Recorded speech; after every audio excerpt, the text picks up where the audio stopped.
আমাদেরকে ধরতে হবে, কারো সাথ দিতে হবে, তাহলে আল্লাহ আমাদেরকে বাঁচাবে। ডাইরেক্ট আল্লাহ বাঁচাতে আসবে না, কারো সহযোগিতা আমাদের প্রয়োজন আছে। আর সেই প্রয়োজন মনে করে আজকে আমরা টিএমসিতে যোগদান করলাম। আর বিশেষ করে আমাদের নজরুল সাহেব, ইনি আছেন, ইনি একজন আলিমে দিন, ইনি হচ্ছেন আলিমে দিন। অন্যান্য নেতা আছে গাদ্দারি করতে পারে, কিন্তু আমার বিশ্বাস তিনি হচ্ছেন নবী পাকের ওফাদার। যে নবীর ওফাদার হয়ে সে কওমের কখনো গাদ্দার হতে পারে না। একদম মেরে শেষ করুন। আমরা কারো চামচা নই, আমরা কারো চটি চাটি না। আর আমরা দুনিয়ার কোন প্রধানমন্ত্রী মুখ্যমন্ত্রীকে ভয় করি না। আমরা একমাত্র ভয় করি আমার আল্লাহকে দেখে ভয় করি। কাকে? আমার আল্লাহকে দেখে ভয় করি।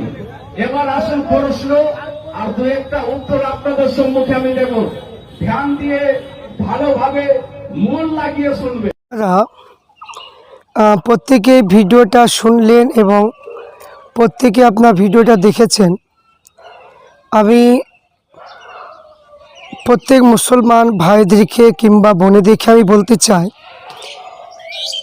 যে এখন বর্তমান সময়ে অনেকে বলছেন যে মসজিদে ইমাম কেন হুমায়ুন কবিরের পক্ষে কথা বলবে বা কেন মসজিদে ইমাম হয়ে কেন ভিডিও তৈরি করবে, এইরকম অনেকে অনেক রকমের বক্তব্য দিচ্ছে, অনেকে আমরা শুনতে পাচ্ছি। তো এখানে ভিডিও করা বা বক্তব্য দেওয়া একদিক দিয়ে দেখতে গেলে না দিলে কখনো হকটা মানুষ বুঝতে পারবে না। আর আসল কিংবা নকল এগুলো বোঝার সাধারণ মানুষের এখন ক্ষমতা নেই। কারণ সাধারণ মানুষ এখন তাদেরকে যেভাবে উন্নয়ন দেখে সাধারণ মানুষগুলোকে বোকা বানানো হচ্ছে, আর মুসলমানের যে কতটা ক্ষতি করছে সেটা সাধারণ মানুষ বুঝতে পারে না এবং সাধারণ মানুষ কিন্তু সেটা জানে না। তা আপনারা প্রকাশ্যে দেখলেন কিছু আলেম ওলামা, কিছু মৌলানা মুফতি, এরা প্রকাশ্যেই বলছে যে হুমায়ুন কবির মহাশয়ের ভোট করা যাবে না কিংবা নওশাদ সিদ্দিকী ভাইজানের ভোট করা যাবে না, কারণ এরা বিজেপির বি টিম বা বিজেপি এনেছে, বিজেপি এত মানে কি মানুষের ক্ষতি করছে বা করবে। এই নিয়ে বেশ অনেক কিছু কথা মানুষের সামনে ওই সমস্ত আলেম ওলামা এরা তুলে ধরেছে এবং এরা প্রকাশ্যে মানে কি যে এখানে টিএমসির ভোট চাইছে। আমরা পরিষ্কারভাবে আমরা ভিডিওর মাধ্যমে সেটা দেখতে পেলাম, বা তাদের ইঙ্গিতে বা তাদের কথাবার্তায় আমরা প্রত্যেকটা জিনিসের মাধ্যমে আমরা বুঝতে পারছি। তো আমার বলার উদ্দেশ্য হলো যে প্রতিবাদ যদি করতে হয়, সে নিজের বাপ থেকে শুরু করে নিজের ভাই থেকে শুরু করে যে অন্যায় করবে তার বিরুদ্ধে প্রতিবাদ করাটা উচিত। কিন্তু শুধু যে টিএমসি ভালো আর বাদবাকি দলগুলো সব বিজেপির দালাল, এই যে মানুষের কাছে এই যে একটা কথা বলে মানুষকে ভুল বোঝাচ্ছে, আমি প্রত্যেককে অনুরোধ করব যে এদের কথা শুনে আপনারা কেউ ধোঁকায় পড়ে যাবেন না। ওই সমস্ত আলেম ওলামাদের কথা ছুঁড়ে ফেলে দিন, এদের মাদ্রাসায় মানে কি দেওয়া বন্ধ করে দিন, তাহলে সব ফতুয়া বাহির হয়ে যাবে।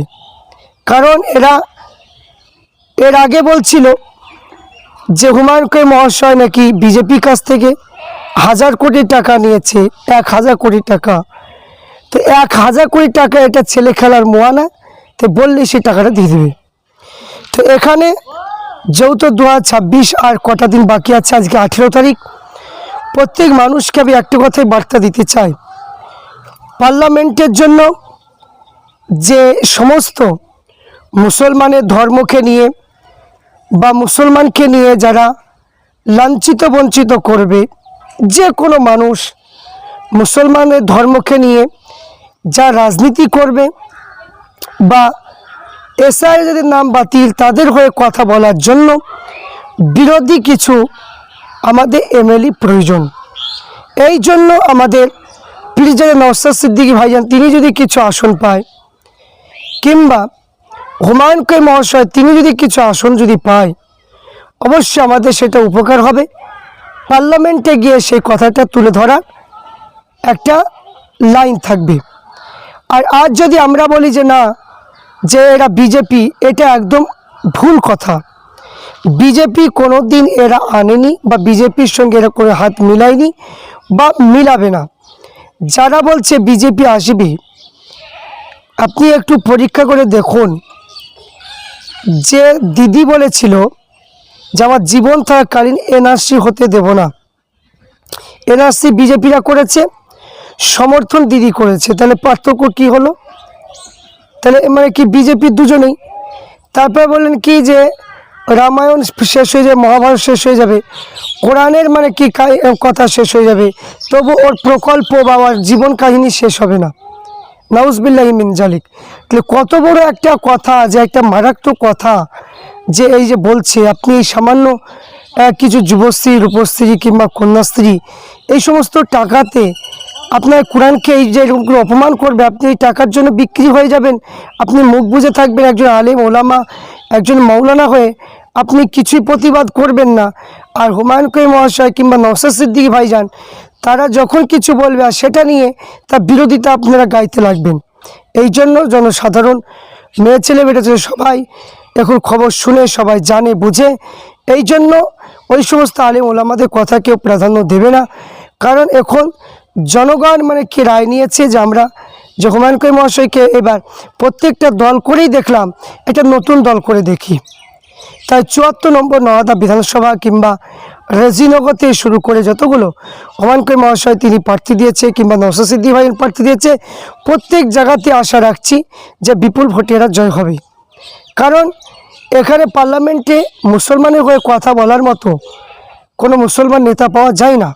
যেটা আমরা নওশাদ ভাই এর মুখ থেকে আমরা শুনেছিলাম, অকাপ সম্পত্তি আমাদের চলে গেল, কিন্তু অনেক মানে কি আপনার মুসলমান এমএলএ ছিল, এমপি ছিল থাকা সত্ত্বেও তারা অকাপ সম্পত্তি সম্পর্কে তারা কখনোই পার্লামেন্টে কথা তুলে ধরেনি। এটা পরিষ্কার আপনারা বুঝতে পারছেন। এই জন্য আমি বলবো তাদের কথা শুনে আপনারা গুলিয়ে ফেলবেন না। এখন যে সমস্ত আলেম ওলামা প্রকাশ্যে ভোট চাইছে, তারা যদি টিএমসির হয়ে যদি ভোট চাইতে পারে, তাহলে একটা হকের দিকে হয়ে হক পথে চলার জন্য, মুসলমান জাতির জন্য, জাতি ধর্ম বর্ণ নির্বিশেষের জন্য আমি আপনাদের কাছে আর্জি করব যে আপনারা এবার একটা সুযোগ দিন হুমায়ুন কবির মহাশয় এবং নওশাদ সিদ্দিকী ভাইজানকে, এবং এবার একটা সুযোগ দিন যেন তারা পার্লামেন্টে যেন আমাদের হয়ে কথা বলতে পারে। তাই প্রত্যেককে অনুরোধ করব, কারো কথা আপনারা ভুল বুঝবেন না, কারো কথা আপনার বিভ্রান্তি হবেন না। তাই আসছে আর কটা দিন বাদে 23 তারিখে ভোট। এই ভোটে আপনার প্রত্যেকেই ৭৪ নম্বর নওয়াদা এবং রেজিনগর থেকে শুরু করে হরিয়াপাড়া থেকে শুরু করে প্রত্যেক জায়গায় মানে হুমায়ুন কবির মহাশয়ের হাতটা শক্ত করুন। এটা আমি